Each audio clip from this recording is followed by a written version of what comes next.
Senate इंतखाबात से कबल ही बिला मुकाबला 7 सेनेटर मुंतखब। नासिर महमूद, तलाल चौधरी, अलामा नासिर अब्बास, मोहसिन नकवी, सैयद जुल्फ़िकार अब्बास बुखारी, हामिद खान और परवेज़ रशीद बिला मुकाबला मुंतखब। हाई कोर्ट जजेस का सुप्रीम जुडिशल काउंसिल को खत, नया पिंडोरा बॉक्स खुल गया। हाई कोर्ट जजेस का खत, इंक्वायरी कमीशन तश्कील के लिए दरख्वास्त सुप्रीम कोर्ट में दायर। पीटीआई का हाई कोर्ट जजेस के खत के मामले पर ओपन कोर्ट समाअत का मुतालबा। जजेस का खत, पाकिस्तान के इंतजामी अमूर पर चार्जशीट है। तहरीक इंसाफ, दहशत गर्दी की बढ़ती हुई कार्रवाइयाँ, वज़ीर आज़म की ज़ेर सदारत आला सतह का सिक्योरिटी इजलास। दासू समेत तमाम मंसूबों पर सिक्योरिटी मजीद बेहतर बना रहे हैं। चेयरमैन वापडा। इस्लामाबाद हाई कोर्ट की पीटीआई को इस्लामाबाद में जलसा करने की इजाज़त देने की हिदायत। मौलाना नाराज, ज़मनी इंतखाबात से बाइकआउट का ऐलान। मौलाना फजल रहमान ने 25 अप्रैल से तहरीक चलाने का ऐलान कर दिया। जी, मारूफ कानूनदान राजा आमिर अब्बास साहब स्टूडियोज़ में मौजूद हैं। थैंक यू वेरी मच राजा साहब, आपने प्रोग्राम में वक्त दिया। राजा साहब, केसेस जो इस वक्त चल रहे हैं बानी पीटीआई के, इस हवाले से ज़रा थोड़ा सा अपडेट करें कि मुख्तलिफ जो फोरम्स हैं, मुख्तलिफ लॉयर्स हैं, वो कहते हैं केसेस के अंदर जान नहीं है। इनको तो लफ्ज़ केसेस नहीं कहना चाहिए ना। दीज आर पोलिटिकली मोटिवेटेड, जिसको आप कहें आर्म ट्विस्टिंग है और निकलवाने की बात है। केसेस किसको कहते हैं? केसेस उसमें होता है जिसमें कि अदालतों में किसी क्रिमिनल प्रोसीजर कोड को अडॉप्ट किया हो, किसी पाकिस्तान पीनल कोड या जो दफ़ात जिनके तहत सज़ाएँ हुई हैं उनको माना जाए, किसी प्रोसेस का नाम है, एक फेयर ट्रायल का नाम है।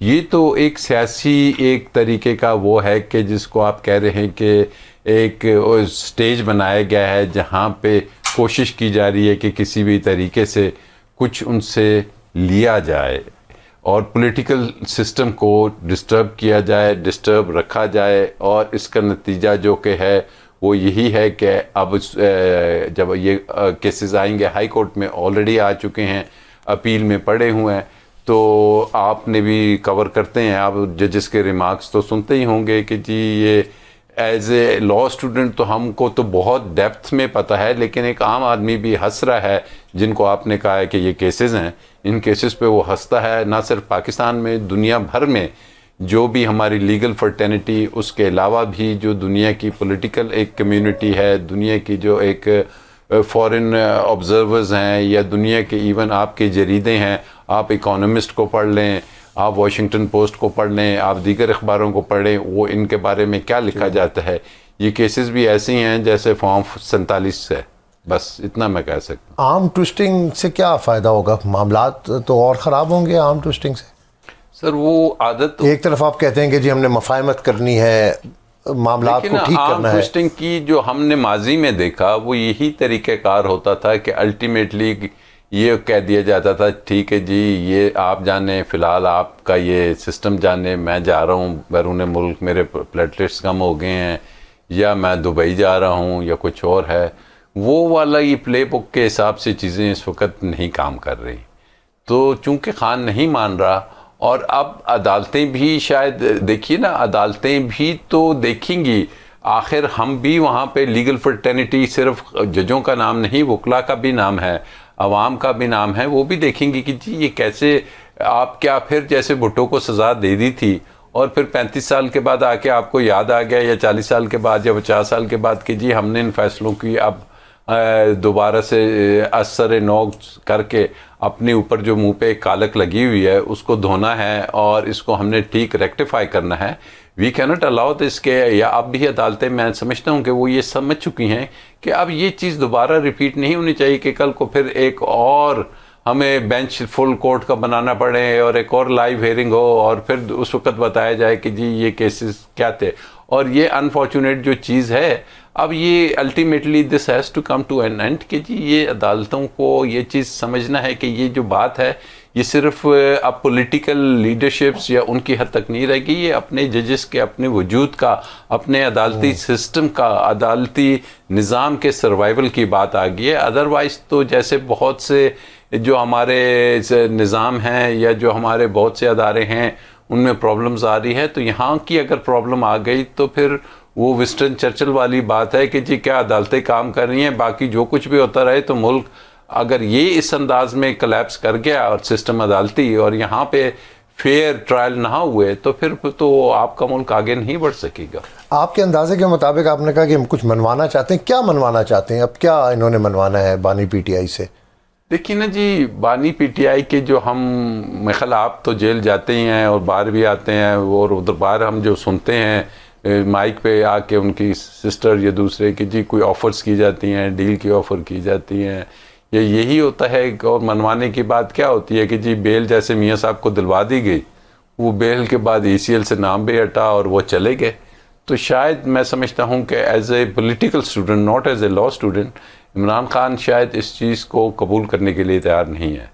हसन नवाज़, हुसैन नवाज़ आते हैं, सब कुछ क्लियर हो जाता है, पहले मामलात कुछ और होते हैं, अचानक ये मामलात तब्दील हो जाते हैं, ऐसा क्यों है सर? तो ऐसा इसलिए है कि ये मुल्क में जो वो कहते हैं ना कानून सब के लिए, पाकिस्तानियों के लिए, वो तो कहते थे हम पाकिस्तानी हैं ही नहीं, हम क्यों पाकिस्तानी अदालतों के सामने जाएं। आज तो मैंने शायद एक पता नहीं क्लिप देख रहा था, सही है मुझे याद है कि नहीं, कि जिस थे कि जी मैं तो सिर्फ पाकिस्तानी हूँ। तो जब ये वाली बातें होंगी तो अदालतों को शायद अब ये चीज़ें नज़र नहीं आती, शायद अदालतों ने जिस अंदाज में, लेकिन हसन हुसैन का कसूर तो नहीं है ना, वो तो इसमें मेन मुजरिम, मरकज़ी मुलजिम तो नहीं थे ना जी। मरकज़ी मुलजिम क्या, मरकज़ी मुजरिम, उनको अगर एयरपोर्ट पे फैसिलिटेट किया जाता है, उनको अगर इस अंदाज में रिलीफ दिया जाता है, उनके वारंट्स ख़त्म किए जाते हैं, तो हसन हुसैन को तो फिर यही वो बात थी कि जब हमें गारंटी होंगी तो मियाँ साहब शाम की फ़्लाइट से आ जाएंगे। अब हसन हुसैन को भी गारंटी थी तो वो अगली फ़्लाइट से आ गए। सारे मामलात अदालतों के गिर्द घूम रहे हैं, हाई कोर्ट हो या सुप्रीम कोर्ट हो, तो क्या समझते हैं कि अदालतों का क्या रोल होना चाहिए और अदालतों का जो रोल है वो पूरा हो रहा है? देखिए, अदालतों का रोल हो या बाकी अदारों का रोल हो, अवाम का रोल हो, सबसे इम्पोर्टेंट चीज़ जो है वो ये देखना है कि मुल्क की इकॉनमी को बेहतर कैसे कराना है। असल इशू ये है कि इस मुल्क की इकॉनमी सबसे बड़ा इशू है और उसको हमने किसी सिमत लेके जाना है। और यकीन करें कि अगर इकॉनमी की एक डायरेक्शन पकड़ लेती है और वो अगर बेहतरी की तरफ जाएगी तो ये हमारे बाकी मामलात भी बेहतर हो जाएंगे। ये जो लोगों में फ्रस्ट्रेशन आपको नज़र आती है वो शायद अदालती फ़ैसले तो माजी में भी होते रहे, लेकिन इस वक्त जो उन्हें ज़्यादा हो रही है वो जब अपना गैस का बिल देखते हैं ना 1.5 लाख रुपए का एक आम आदमी, अगले महीने फिर वो देखता है 80,000 रुपये का, 90,000 रुपये का बिल, तो वो फ्रस्ट्रेशन फिर अब कहीं और अगर नहीं निकाल सकता तो वो फिर मजबूर होता है, वो कहता है जी ये क्या हो रहा है, पूरे सिस्टम में क्या हो रहा है। फिर वो देखते हैं कि जी अगर ये तो डिलीवर नहीं हो पा रहा, ये जो शहबाज शरीफ साहब अगर इकॉनमी को डिलीवरी नहीं दे पा रहे, क्योंकि उनका एक बड़ा बुरा तजर्बा रहा पिछले 18 महीनों में PDM-1 का, तो फिर ये वो तमाम फैक्टर्स हैं कि वो फिर फ्रस्ट्रेट होते हैं, अदालतों की तरफ देखते हैं तो वहाँ से उन्हें अजीबोगरीब होते हैं, इलेक्शन कमीशन की तरफ देखते हैं, अजीबोगरीब फैसले नज़र आते हैं। वो कहते हैं अच्छा चलो जी मिट्टी पाओ, हम अपना घर दाल रोटी देखें, उधर देखते हैं तो उधर उनके पास कुछ है नहीं, खाने के बच्चे भूखे बैठे हैं और यूटिलिटी चार्जेस और पेट्रोल और बिजली दिन ब दिन महंगी हो रही है। तो इसमें बेहतरी का जो मुझे एक रे नज़र आती है वो ये है कि चले पॉलिटिकल चीज़ें तो चलती रहते हैं, अगर इकॉनमी को कोई थोड़ा सा स्टेबल कर पाई मौजूदा हुकूमत या कोई लोगों को कुछ दे पाए, तो जो उनके इश्यूज तो हैं उन्होंने अपने सामने रखा हुआ है, तो देन आई होप कि ये चीज़ें कम होंगी। अदरवाइज ये चीज़ें पे वो जो कहते हैं ना केमिस्ट्री में हम पढ़ा करते थे कैटलिस्ट का काम, तो ये महंगाई और ये फैक्टर उसको बिल्कुल 10 गुना और बढ़ा के दिखा रही है। और लोगों के पास बोलने को फिर यही वो अपनी फ्रस्ट्रेशन निकालना है कि जी अदालत ने ये कर दिया। अब यकीन करें लोगों का अदालतों से ज़्यादा अपने ऊपर उनका फोकस है, अपनी फैमिलीज़ पे फोकस है कि भाई हमें डिलीवर करो, हमें इकॉनमी को मजबूत करो, हमें मुआशी तौर पे बेहतरी की तरफ लेके जाओ। और जब वो नहीं दे सकते तो फिर वो जो कसूरवार है वो फिर कसूरवार जहाँ तक उनकी ज़ुबान होती है वो बोलते रहते हैं कि अदालतों तक ही रुक जाते हैं। कोई एबिलिटीज़ नज़र आती हैं आपको कि जो माशी मसाइल हैं, महंगाई है, मुल्क की जो सूरत हाल है, इसमें से ये हुकूमत निकाल लेगी? देखिए मैं तो एक तरफ बहुत सारे इल्ज़ामात हैं इस हुकूमत के ऊपर फॉर्म 45 के हवाले से, हर बंदा हर ऑपोजिशन का, बड़ी क्लियर सी बात है, हुकूमत जो सी थी ये हुकूमत के हमारे जो 3-4 पिलर्स है, एक तो आपका होता है कि जी फाइनेंस मिनिस्टर कौन है। फाइनेंस मिनिस्टर का मैं नहीं समझता कि ये जो मौजूदा सियासी ढांचा है उससे कोई ताल्लुक़ है। वो तो आए हैं। अब उनको एक गोल दिया गया है कि you have to achieve this. It's too early कि वो कैसे इसको करते हैं, क्योंकि जो पॉलिटिकल हमारे प्लेयर्स थे, चाहे जरदारी साहब थे, चाहे वो डार साहब थे, चाहे दूसरे थे, उनकी तरफ तो देखा नहीं जाता। तो लेट्स सी कि जो ये फार्मूला है कि जी शायद ये निकाल पाएंगे, तो ये निकाल पाने का सबसे एक चीज़ जो अहम होती है कि वो कुछ देंगे और पब्लिक का कॉन्फिडेंस गेन करें। अगर वो पब्लिक का कॉन्फिडेंस वो इस चीज़ से करें कि जी सेनेट के इलेक्शन में फिर चोरी करनी है, 2 अरब की एक सेनेटर बनना है, और अगर वो इस चीज़ पे तवज्जो देंगे तो फिर हमने इनके तोड़ने हैं, हमने केपी में ये कर देना है, हमने फलाने को ये लगा देना है, चेयरमैन सेनेट उसको लगा देना है। इससे हट के अगर टोटल फोकस होगा इकोनॉमी की तरफ, और the only answer is deliverance. आज पेट्रोल की कीमत 10 रुपए कम कर दें, आज आप थोड़ा सा रिलीफ दे दें, लोगों की तवज्जो अपने मुआशी इश्यूज की तरफ चली जाएगी।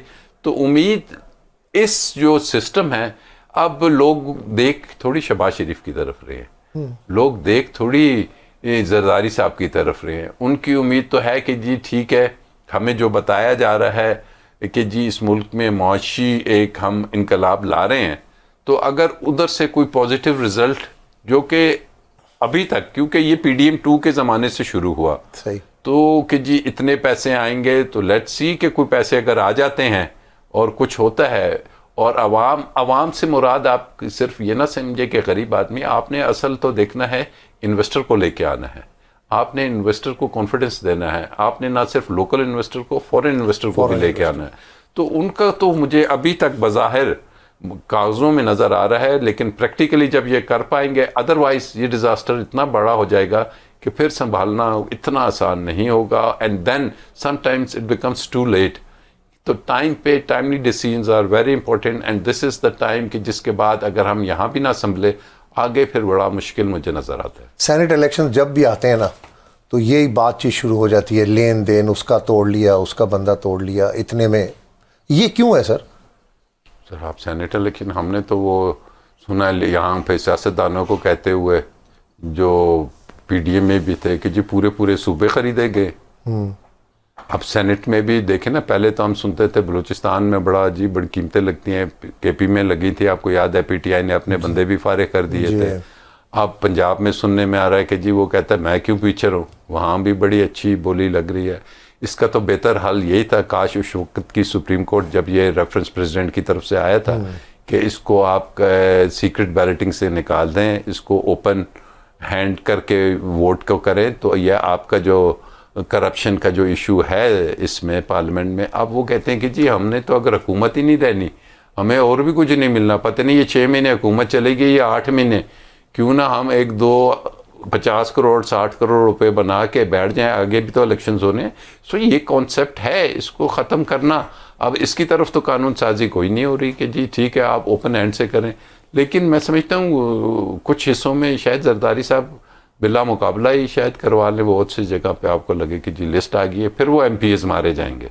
अब MPs का प्रॉब्लम ये है कि अगर पॉलिटिकल लीडरशिप कहती है कि जी ठीक है 4 मेरे 2 उसके, वो कहते हैं ये अगर सेटल कर लेंगे, बिला मुकाबला आ जाएंगे, तो फिर हमारा क्या बनेगा, हम कहाँ से पैसे लेंगे? इलेक्शन कमीशन की खामोशी है, बहुत खामोश है। इतने इल्ज़ामात, कांग्रेशनल हियरिंग के अंदर भी जिस तरह इलेक्शन कमीशन की कारकर्दगी पर बहुत सारी बातचीत हुई, इलेक्शन कमीशन बिल्कुल खामोश है। किधर खामोश है, वो चुपके से अपनी कार्रवाई कर रहे हैं। आपको किसने कहे खामोश है? आपको नज़र नहीं आता है दूसरे तीसरे दिन रिकाउंटिंग का एक और ऑर्डर आ जाता है, किसी और कॉन्स्टिट्यूंसी में कुछ और आ जाता है। आज भी अभी भी एक केस चल रहा है, पता नहीं, मेरे ख्याल वो बड़ा इंपॉर्टेंट है, वोट नॉट नेम हिम, वो भी अभी मेरे ख्याल फैसला रिजर्व है। मुझे लगता है शायद वहाँ भी रिकाउंटिंग हो जाएगी, एक सीट और इस तरीके से मिल सकती है। तो इलेक्शन कमीशन तो बहरहाल वो अब थोड़े से रिलैक्स हो गए कि अल्लाह के फजल करम से हमने अपनी जो ड्यूटीज़ थी वो सरअंजाम दे दी हैं। तो अब वो जब कोई भी वो कर लेता है ना, कहता है कि जी अब पे ऑफ टाइम है, अब हमको शायद कुछ बेहतरी की तरफ जाए। ऐसा आपने देखा पहले कभी हिस्ट्री में कि लोगों के नोटिफिकेशन भी हो गए हों, लोगों ने हलफ भी उठा लिया हो और फिर रिकाउंटिंग में वो हार गए हो? ऐसी मिसालें कभी आपके सामने आई हैं? ये उनके भी एक केस में मैं पेश था इलेक्शन कमीशन में, वो कहते हैं जी ऐसी मिसालें पेश आ रही हैं, हम खुद इलेक्शन के मेंबर्स हैं, यकीन करें मैं उनके सामने ही बात करने के तैयार हूँ, वो कोर्ट में बैठे हुए कहते हैं हमने खुद पहली दफ़ा देखी है ये सब कुछ हो रहा है और हमें भी पता नहीं है ये कैसे हो रहा है। अब इससे आगे मुझे नहीं पता। सर तहरीक इंसाफ को जलसा करने की भी इजाज़त बिल आखिर मिल गई है हाई कोर्ट की तरफ से, तो ये को बेहतरी की तरफ नहीं जा रहे कि अब रिलैक्स हो रहे हैं, थोड़े से रिलैक्स कर रहे हैं इनको भी?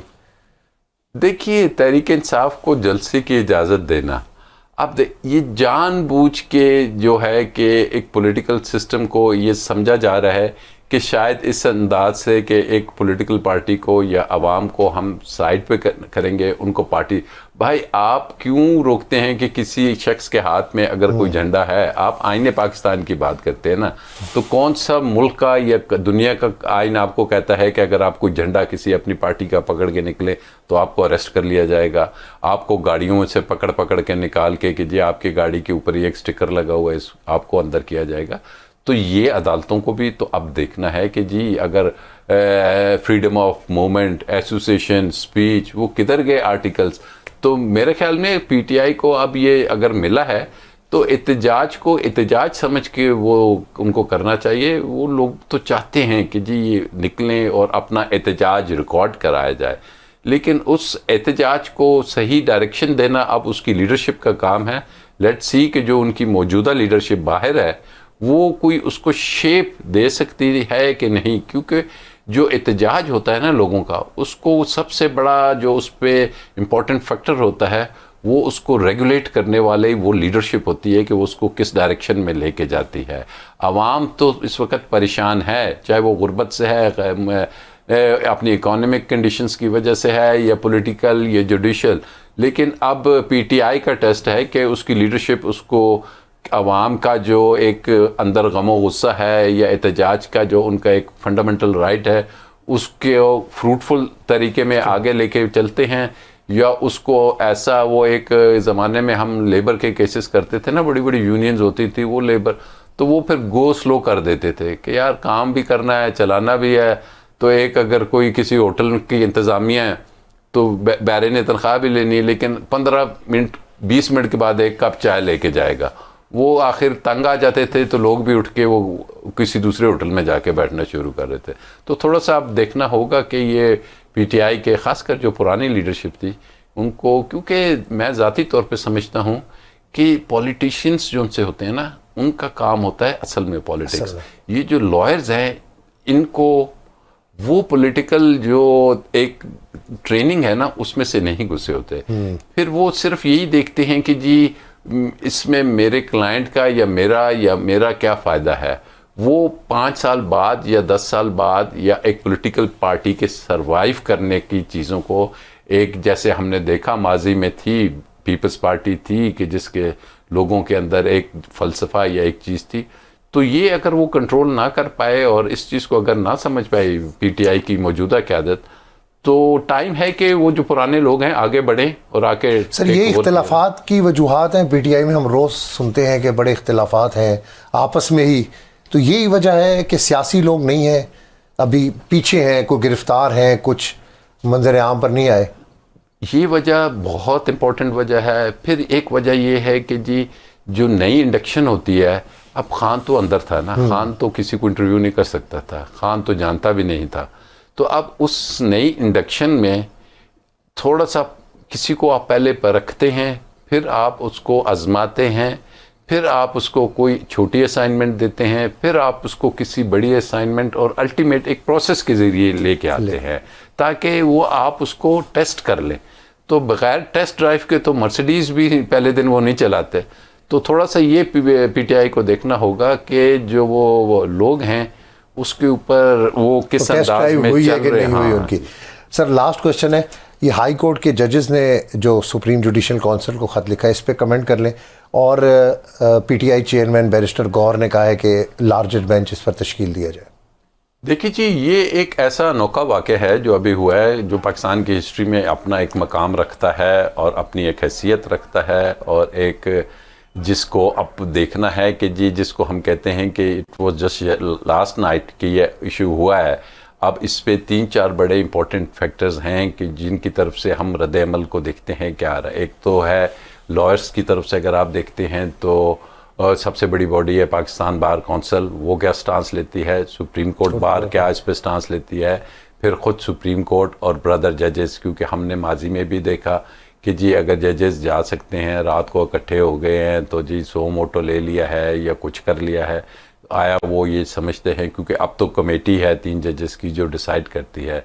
तो अभी तो 24 आवर्स भी नहीं गुजरे, तो लेट्स वेट कि ये किस तरीके से सामने आती हैं चीज़ें, तो फिर इस पे बहुत कुछ होगा बोलने के लिए भी, कहने के लिए भी, करने के लिए भी। बैरम तंगी साहब, सेनेट इलेक्शंस हो रहे हैं, आप भी इसका हिस्सा रहे हैं, बहुत सारी आवाज़ें उठ रही हैं लेन देन की, खरीदो फरोख्त की, इल्ज़ामात। बिस्मिल्लाहिर्रहमानिर्रहीम।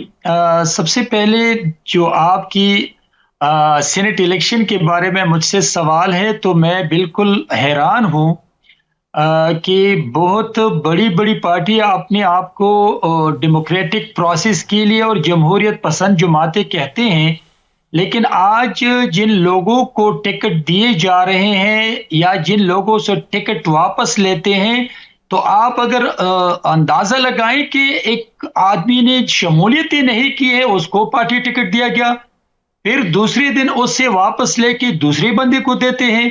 तो मैं समझता हूं कि इस वक्त जो सेनेट टिकट्स देने का मुकाबला शुरू है, मेरा 44 इयर्स पॉलिटिकल कैरियर है, मैंने अपनी लाइफ में कभी नहीं देखा है कि पार्टी सेनेट टिकट्स इस तरीके से दी जाती है। तो मुझे तो बहुत अफसोस है, लेकिन फिर भी पार्टी का फैसला है और पार्टी जिनकी है, जिनकी प्रॉपर्टी है, उनके फैसले होते हैं और उनके फैसले को एक्सेप्ट करते हैं पार्टी वर्कर्स। लेकिन मुझे दुख है कि जब हम अपने आप को डेमोक्रेट कहते हैं, हम अपने आप को जमहूरियत पसंद जमात कहते हैं, तो फिर उन पार्टियों में वजीर आला बनना, उन पार्टियों में सेनेटर बनना, उन पार्टियों को सेनेट टिकट देना, मैं नहीं समझता हूं कि जमहूरियत है। अहमद बहरामन तंगी साहब ने तो एक जनरल बात की है, लेकिन अभी जो सूरत हाल है पाकिस्तान के 4 सूबों में सेनेट के जो इलेक्शन हो रहे हैं, पंजाब और सिंध में मैं नहीं समझता कि कोई ऐसी सूरत है कि जो पार्टियों का मैंडेट है उससे हटकर कोई रिजल्ट आएगा। बाकी कैंडिडेट्स तो जो भी होते हैं, जो हमेशा से एक ट्रेंड है वो है केपीके और बलूचिस्तान का। वहां पे सेनेट के टिकट बिकते हैं, आज की बात नहीं है। जो इन्वेस्टर्स हैं वो आते हैं, वो पार्टी टिकट्स की भी लॉबिंग करते हैं और उसके बाद फिर वो पार्टियों से ये कहते हैं कि हमें सिर्फ टिकट दे दे, बंदे हम खुद पूरे कर लेंगे। तो अभी भी ये काम हो रहा है। अभी टारगेट कौन है? पीटीआई के जो खैबर पख्तूनख्वा में एमपीज हैं वो इस वक्त सॉफ्ट टारगेट हैं। और अफसोसनाक सूरत हाल ये है कि सबसे ज़्यादा जो पार्टी इस वक्त जमहूरियत का और एक स्ट्रगल की भी पोजीशन में है, उसके बंदे सबसे ज़्यादा बिकने को तैयार हैं, जो खबरें हैं। और आप देख लें कि जो अभी पीपल्स पार्टी ने 2 बंदे केपीके में फाइनल किए हैं, सेनेटर तला महमूद। सेनेटर तला महमूद का पूरी हिस्ट्री सबको पता है कि वो जब आते हैं उम्मीदवार बन के, तो उनके नाम पे तो पत्थर की लकीर होती है कि ये तो मुंतखब होंगे, इनका तो वोट ज़्यादा निकल आएंगे, कम नहीं निकलेंगे। ज़्यादा क्यों निकलेंगे? ज़रूर उन्होंने कोई वर्किंग की होगी, कुछ सिस्टम होगा। रुबीना खालिद, उनको पीपल्स पार्टी ने टिकट दिया, वो उनकी भी पोजीशन ये है कि वहाँ पे जो 2 सीटें बननी है, अब पीटीआई के 90 जो 6 या जितने अरकान हैं वो 2 हिस्सों में तकसीम होंगे, तो 45 आते हैं। तो जो ओपोजिशन के हैं वो 51 प्लस बनते हैं। अगर जो स्पेशल सीट्स हैं वो वोट कास्ट करती हैं, तो रुबीना खालिद के भी निकलने के चांस हैं।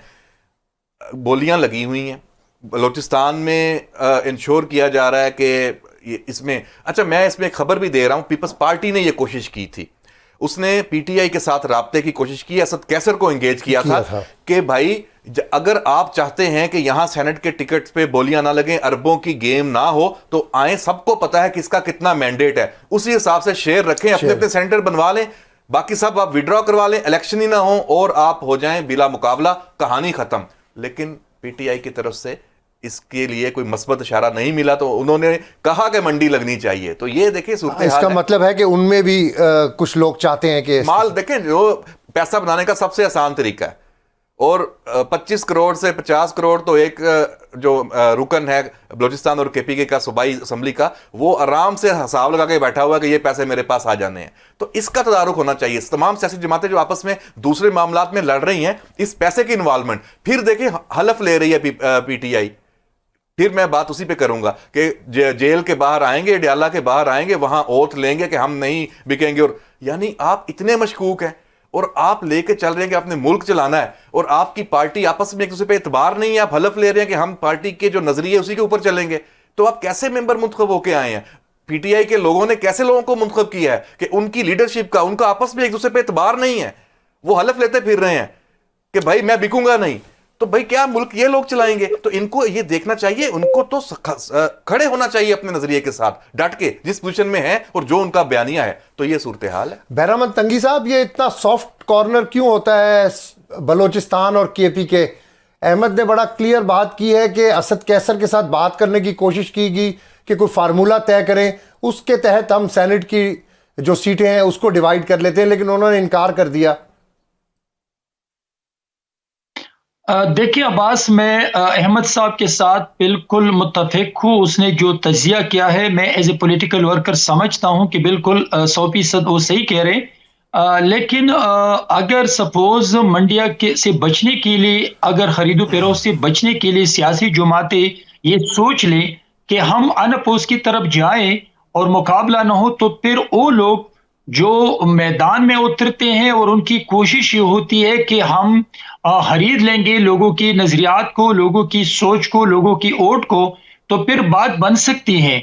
लेकिन यहाँ पे अगर दूसरी तरफ आप देख लें कि एक पार्टी की 4 सीटें हैं और वो 2 कैंडिडेट खड़ा करते हैं, या अगर एक पार्टी की 10-15 सीट से और वो 2-3 कैंडिडेट्स खड़े करते हैं और वो पे डिमांड करते हैं कि आप हमें 2 दे दें, तो यहां पे फिर अनअपोज की बात नहीं बन सकती है और कंसेंसस डेवलप नहीं हो सकता है। मैं समझता हूं कि सेनेट इलेक्शन में इस वक्त जो टिकट्स दिए जा रहे हैं, मैं एज ए पॉलिटिकल वर्कर समझता हूं कि ये ज्यादती है उन वर्करों के साथ जिसने 30-40 साल पार्टी के लिए कुर्बानियां दी है, और वो इस उम्मीद से है कि उसको पार्टी एबलाइज करे। लेकिन मैं नहीं समझता हूं कि इस वक्त जो टिकट्स दिए गए हैं या बलूचिस्तान में या यहाँ पे केपी में मुख्तलिफ पार्टीज की तरफ से, तो मैं उसको एग्री भी नहीं करता और उसको एक्सेप्ट भी नहीं करता हूं। लेकिन अगर समझते पार्टी कि वो अपने एमपीएस के मुताबिक अपने कैंडिडेट्स ले आए, तो ये फिर मुमकिन हो सकते हैं कि मुकाबला ना हो और अपने अपने पार्टी को अपना हक मिले और जो बोलियां लगाते हैं वो इस मैदान से निकले। लेकिन यहाँ पे केपी में और बलूचिस्तान में मुमकिन नहीं लग रहा है।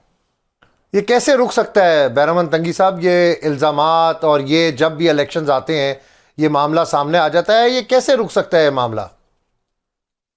देखिए, अगर पॉलिटिकल लीडर्स जो जमहूरियत के नारे लगाते हैं और जमहूरियत पसंद अपने आप को कहते हैं और डेमोक्रेटिक प्रोसेस के और पार्लिमानी निज़ाम को मजबूती की बात करते हैं, तो सबसे पहले उनकी एक मॉरल प्रोफेशनल रिस्पॉन्सिबिलिटी बनती है कि वो ये सोच ले कि मेरे पास कितने एमपीएस हैं और मैं कितने सीनेटर बना सकता हूं, और फिर अगर मैं एक सीनेटर बना सकता हूं तो मैं किसको टिकट दे दूं, तो मेरे ख्याल में फिर ये बात बन सकती है। लेकिन जब वो ये सोचते हैं कि मैं एक ऐसे लोगों को टिकट दूं कि वो बाहर से मेरे लिए खरीदारी करके मेरे खाते में सीनेटर बन सकते हैं, तो फिर मुमकिन नहीं है। शो ऑफ हैंड्स अहमद तरीका ठीक नहीं है? सीक्रेट बैलेटिंग से बेहतर है कि ये मामलात ही ख़त्म हो जाए सारे।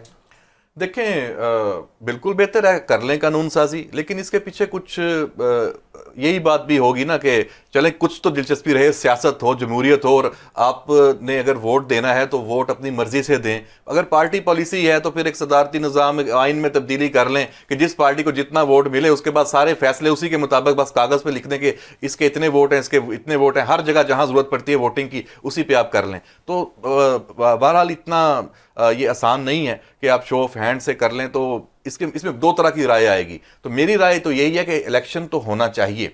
तो फिर अगर इलेक्शन होना चाहिए फिर इसको आज़ाद कर दें टोटल। आप उसको पार्टी पॉलिसी में आप कह रहे हैं कि हर उम्मीदवार को एक तजवीज़ कुनंदा और एक तायद कुनंदा चाहिए, और वो जो उसका इलेक्टोरल कॉलेज है वहीं से चाहिए। तो वो जब किसी पार्टी से तायद कुनंदा और तजवीज़ कुनंदा लेगा तो उस उधर ही ये पता चल जाएगा कि वो किस पार्टी का उम्मीदवार है। तो इसलिए ये तरीकाकार को चेंज होना चाहिए। अगर खुफिया बैलेटिंग है, मैं आपकी बात से एग्री करता हूं, तो फिर इस तरीकाकार को कर लें चेंज। कोई भी जब इलेक्शन लड़ता है तो वो लड़ सके, तो फिर वो अपना वर्किंग करे। या फिर ये है कि फिर जो स्पेशल सीट्स होती हैं खवातीन की, टेक्नोक्रेट्स की असम्बली में, उसी हिसाब से आ जाएं, जितनी तनासब है उस हिसाब से उनके सेनेटर्स बन जाएं। बात खत्म। फॉर्म 45 की बड़ी गूंज है, इलेक्शन कमीशन के रोल की भी बड़ी गूंज है। ये मामलात किस तरह आगे चलेंगे? तहरीक इंसाफ को जलसों की भी इजाज़त मिलना शुरू हो गई है, अब दोबारा से सड़कों के ऊपर ही सियासत शुरू होने वाली है आइंदा दिनों में। देखें अब्बास साहब, आप अगर 2008 के इलेक्शन से अगर ले ज़्यादा पीछे ना जाएं तो हर इलेक्शन में कोई ना कोई नारा हारने वाले लेके आते रहे हैं। कभी वो डिग्रियों का मामला था, जाली डिग्रियों का, आपको याद होगा सारा, उस पर नाहर होते रहे और सारा सारी डिग्रीज। अच्छा, बीए की शर्त वाला सारा।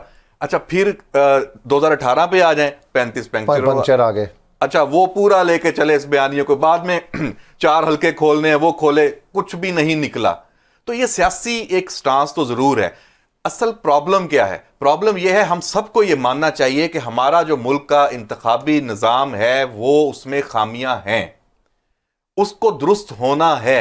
वो कैसे होना है? सब ने इस तरह टेबल पे बैठ के उस पर बात करनी है। जब आप एक दूसरे की बात सुनने पे आमादा नहीं है, एक दूसरे के साथ बैठने पे आमादा नहीं है पार्लियामेंट के अंदर, तो आप लेजिस्लेशन जो जरूरी है वो कैसे करेंगे? सड़कों पे तो ये मामला हल नहीं होना। सड़कों पे तो ये है कि आपकी बल्ले बल्ले हो जाएगी, ट्वीट्स, रीट्वीट्स, रीपोस्ट हो जाएंगे, सोशल मीडिया पे वीलॉग्स चल जाएंगे और कुछ अवाम में आ जाएगा कि यार ये आगे, इसके अलावा कुछ होने नहीं लगा, हल नहीं होना लगा। कोई हल निकलना है पार्लियामेंट के अंदर, आप करें कानून साजी, इलेक्शन कमीशन को हकीकी तौर पर आप स्ट्रेंथन करें। आप फिर सारी पार्टी हैं, आप खुद भी आते हैं तो किसी के कंधों पे बंदूक रख के या उस पे आते हैं, दूसरे आते हैं तो वो भी ऐसे आते हैं। आप सारे सियासतदान आपस में बैठे ना, आपस में तो आप लड़ते हैं। आप तो खुद लड़ाई किस बात की है? लड़ाई लाडले की है। हर कोई लाडला बनना चाहता है। सर, हर दौर में कोई ना कोई लाडला नहीं, होता है। हर किसी की लड़ाई लाडला बनने की है। अगर नून लीग और पीपल्स पार्टी, अब वो भी उसी लाइन में आ गए हैं, वो कहते हैं अब हम लाडले हों। इमरान खान और उनकी जो पार्टी है वो क्या कहते हैं? पहले हम थे, हमें क्यों निकाला, अबे हम दोबारा हमें लाडला बनाया जाए, उनको खत्म किया जाए, हमें लाडला बना के हमें एक्सेप्ट किया जाए और लेके आया जाए। ये तरीकाकार जो है ये खत्म होना चाहिए। फॉर्म 45, 47 केपीके में 95% मैंडेट मिल गया पीटीआई को। भाई अगर किसी, मतलब कॉमन सेंस है ना, अगर किसी ने इतनी बड़ी ये सारी किसी के लिए करना था तो फिर केपीके क्यों अपने सर दर्द लिया? वहां पे क्यों अली अमीन गंडापुर को वजीर आला बनने दिया? क्या वो मुश्किल काम था? अगर कोई चाहता तो वहां हो गया, वहां आपको मैंडेट मिल गया, वो ठीक है। जहां नहीं मिला वहां फॉर्म 45, 47 अगर उसमें इश्यूज आ रहे हैं तो फॉर्म मौजूद है। अब जो जहां दोबारा गिनती हो रही है कई जगहों पे तो लोगों के नोटिफिकेशन हो गए, हलफ भी उठा ले, वहां दोबारा गिनती हो रही है और आप खामोशी से एक्सेप्ट कर रहे हैं। नहीं, अदालतों में तो गए हुए ना जी, अदालतों का। लेकिन बात यह है कि उसका रिजल्ट क्या निकल रहा है, एंड रिजल्ट क्या है? तंगी साहब, ये बड़ी गूंज है फॉर्म 45 की, फॉर्म 47 की, अदालतों में केस हैं। पॉलिटिकल स्टेबिलिटी की राह में सबसे बड़ी रुकावट इलेक्शन नताइज। ये जो लोग हैं ऑपोजिशन के, वो कह रहे हैं कि जब तक सियासी इस्तेकाम उस वक्त तक नहीं आ सकता जब तक हमारा मैंडेट हमें नहीं मिलेगा। इसके ऊपर कमेंट करिएगा प्लीज। देखिए अब्बास साहब, मैं आपको बता दूं कि 2018 के इलेक्शन के बाद पीटीआई ने जो गलतियां की थी हुकूमत में, जो इमरान ने कहा था कि अगर पीटीआई इलेक्शन जीत जाए तो I will be the prime minister and Asad Umar will be the finance minister जी, और असद उमर जो होगा वो पाकिस्तान की तब्दीली का जमानत होगा। और फिर आपने भी देखा और पूरी दुनिया ने देखा कि 3-4 फाइनेंस मिनिस्टर उसने तब्दील की, लेकिन ये उनको कैप्टन था, उनको हक था। लेकिन फिर 3 साल के बाद वो खड़े होके उसने पूरी दुनिया के सामने एक्सेप्ट किया कि न मुझे मईशत का पता है, न मेरे पास टीम है, न मेरे पास टीम थी, मैंने कुछ डिलीवर नहीं किया। और फिर जब डेमोक्रेटिक प्रोसेस के जरिए उनको निकाला, नॉट एवानी बाला से, मतलब कि नेशनल असेंबली से, उसको प्राइम मिनिस्टर हाउस से निकाला, लेकिन उसने जो गलती की उसने पार्लियामान छोड़कर और रोड पे चले गए, उसने रिजाइन दी। उस सबसे बड़ी जो ब्लंडर की है पीटीआई ने, उससे पीटीआई ने सबक नहीं सीखा। मैं समझता हूं कि अगर जमहूरी तरीके से जब उनकी हुकूमत खत्म हुई, उनको पार्लियामान में बैठना चाहिए था as a position leader. Punjab में उसको हुकूमत कंटिन्यू करना चाहिए था, केपी में, और फिर इसी तरह आजाद कश्मीर और गिलगित बल्तिस्तान की हुकूमत भी उनके पास थी। तो फिर जब निगरां सेटअप आना था तो उनकी मर्जी के साथ वो निगरां सेटअप आ सकती थी, चार पंजाब में, केपी में और मरकज में।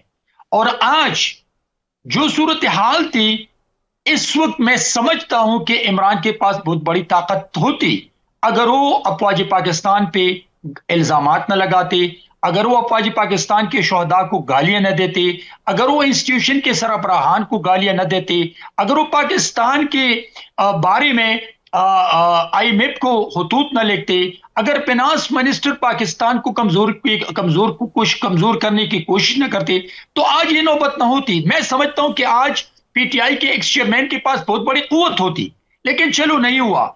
आज जो इलेक्शन हुआ, सुन्नी इत्तेहाद काउंसिल में उनकी MPS है, MNS है, जो भी है, आज PTI के उन साथियों को सोचना चाहिए कि हम कितने गलतियां कर रहे हैं।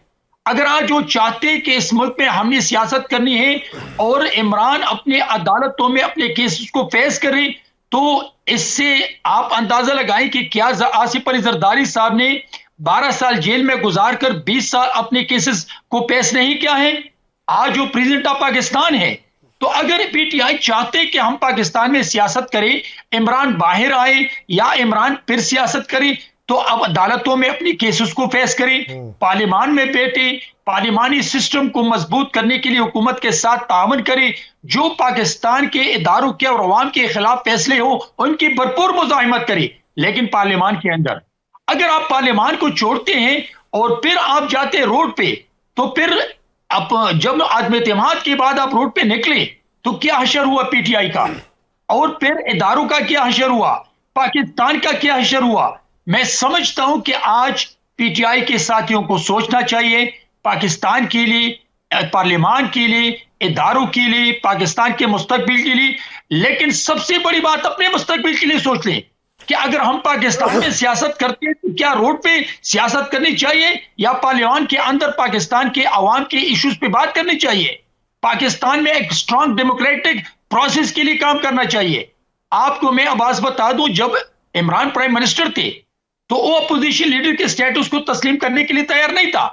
आज मैं समझता हूं कि यह पोजीशन में है, इनको चाहिए कि मियां शहबाज शरीफ को प्राइम मिनिस्टर कहें। आज वो कह रहे कि हम इसको प्राइम मिनिस्टर नहीं मानते, तो जब ये पोजीशन में होते हैं तो वो प्राइम मिनिस्टर मानने के लिए तैयार नहीं है। जब ये हुकूमत में होते हैं अपोजिशन को मानने को तैयार नहीं होते। अहमद, जमानतें हो रही हैं, रिलीफ मिल रहा है, आइंदा क्या देखते हैं? दोबारा से अमली सियासत के अंदर होंगे ये सारे? देखिए, अमली सियासत से तो PTI बाहर नहीं निकली ना। PTI ने बहरहाल एक सरप्राइज दिया था इलेक्शन में, उसका वोट उसको मिला, एक सूबे में हुकूमत बन गई, वफाक में एक स्ट्रॉन्ग अपोजिशन है। अब जब रिलीफ की बात कर रहे हैं, यहां पे एक सवाल पैदा होता है। बात करते हैं एस्टैब्लिशमेंट की, तो रिलीफ जहां से मिलता है सबकी नजरें जाती हैं कि एस्टैब्लिशमेंट करवा रही है। मैं तो समझता हूं कि एस्टैब्लिशमेंट जो है वो टर्म चेंज होनी चाहिए। इस मुल्क की असल जो हकीकी एस्टैब्लिशमेंट है वो साइड पे कुन्नी होकर बैठी हुई है, वो है अदलिया। वो जो चाहती है वो होता है। आप 9 मई हो जाए, आपकी जो असल मुल्क की एस्टैब्लिशमेंट, जिसको एस्टैब्लिशमेंट कहा जाता है, उसके ऊपर हमले हो जाए, यहां जुडिशरी से वो मुल्जमान रिलीफ, उनकी जमानतें, जुडिशरी से केसेस, एविडेंस सारे अदारे लेके आते हैं, वो साइड पे कहीं कोई नुक्ता निकल आया, कहीं कोई, क्योंकि उनके पास बेशुमार पॉइंट्स हैं रिलीफ देने के और वो मिल रहे हैं। हर केस इस वक्त वहां से जमानतें आपको नजर आ रही हैं। साइफर है वो, उसकी भी बात शुरू हो गई है कि ये भी कमजोर मामला हो गया, इसमें से भी निकल आएंगे। इद्दत केस भी इसी तरह ही है, बाकी सारी चीजें भी।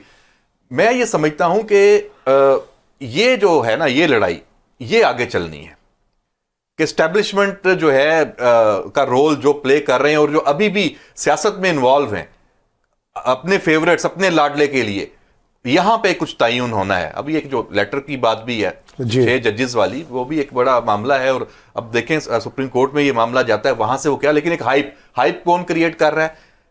वही जो इस वक्त जेलों में थे PTI वाले और बाकी, वो साथ उसको मिलके उस एक बयानिया बनाने में लग गया कि जी देखें ये एक लेटर आ गया है, तो जो 2 साल में हमारे खिलाफ केसेस हैं वो सारे खत्म हो गए, हम तो बिल्कुल मासूम और वो हैं। तो देखें ये बात कहां जाएगी।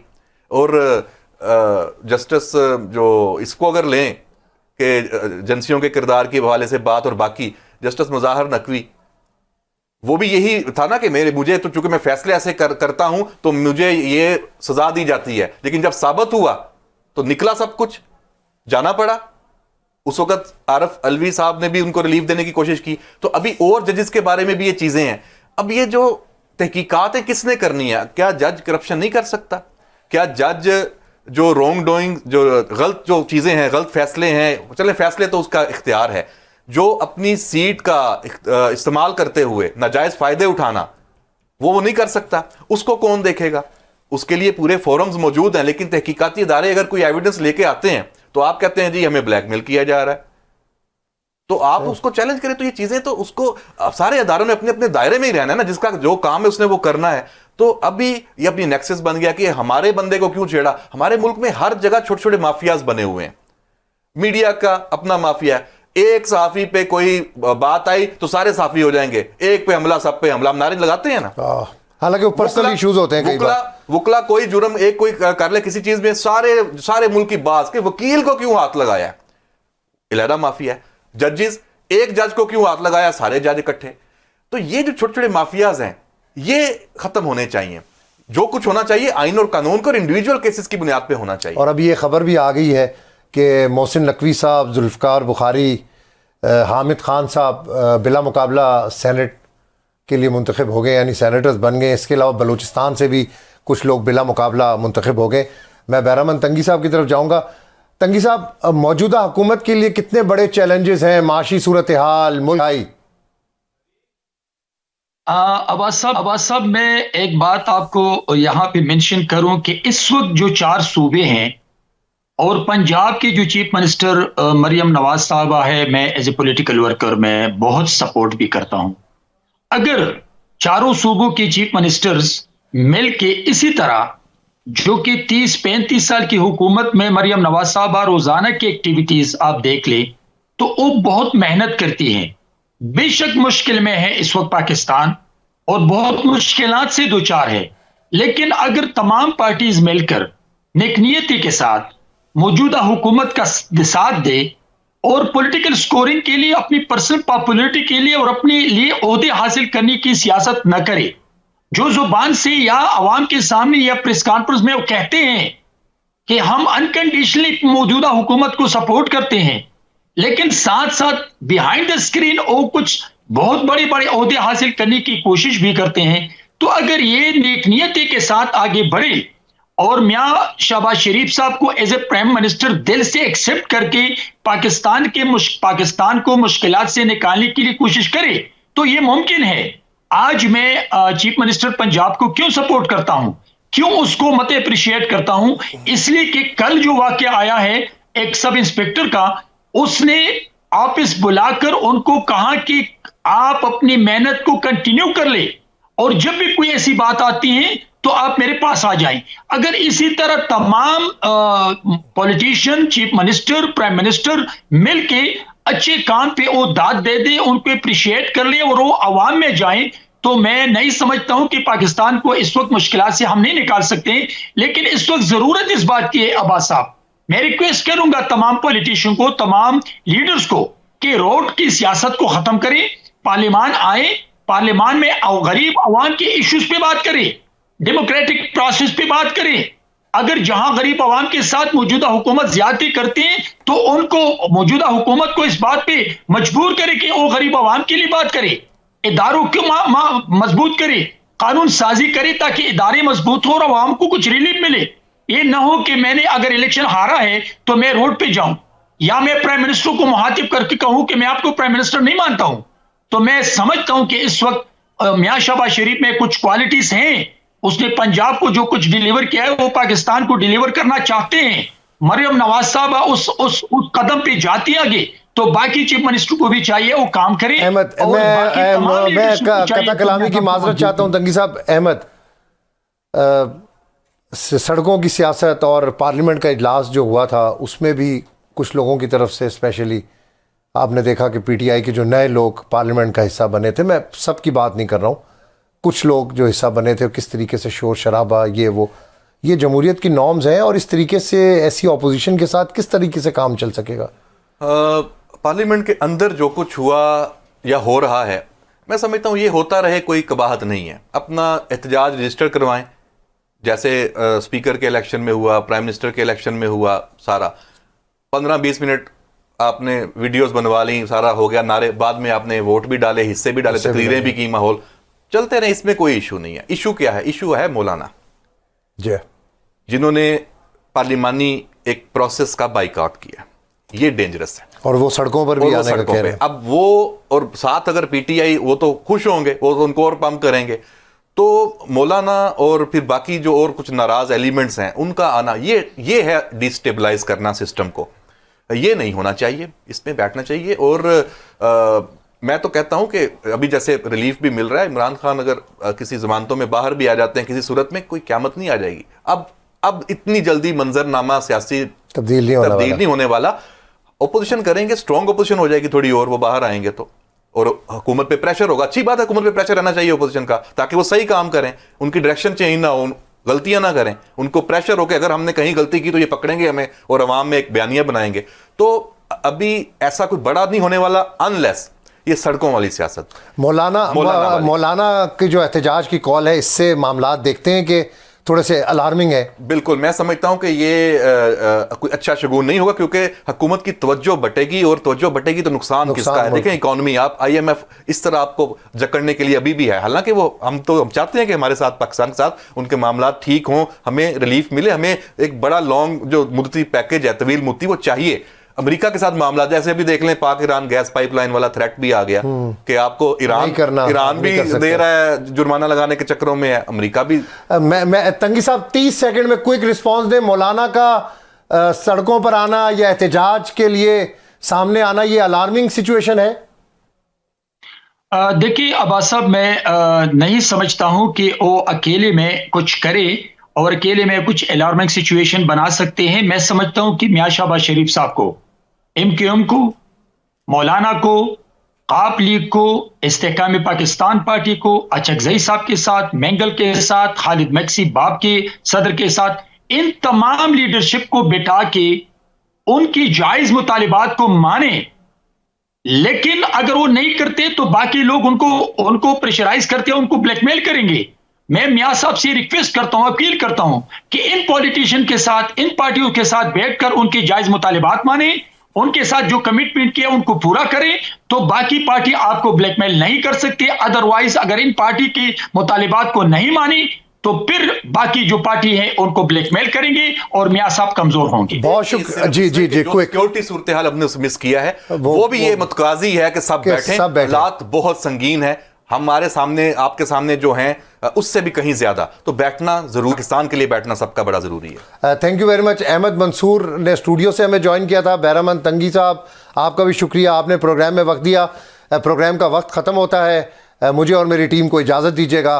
कल आपसे दोबारा मुलाकात होगी, अल्लाह ने के बाद।